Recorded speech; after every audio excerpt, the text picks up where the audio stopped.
bạn có gì trong tay sau khi học xong nghề sửa chữa điện lạnh?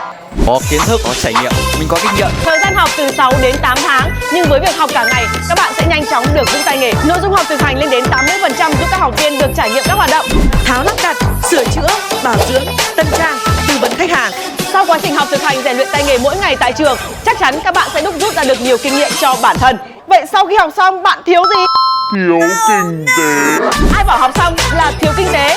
Vững tay nghề, nhà trường giới thiệu việc làm miễn phí, các bạn đi làm có thu nhập ổn định là có kinh tế ngay. Nếu như bạn cũng muốn một khóa học điện lạnh có kiến thức, có kinh nghiệm và có trải nghiệm, nhanh tay liên hệ qua số hotline 0961 677 446 để được tư vấn nhanh nhất và chi tiết nhất.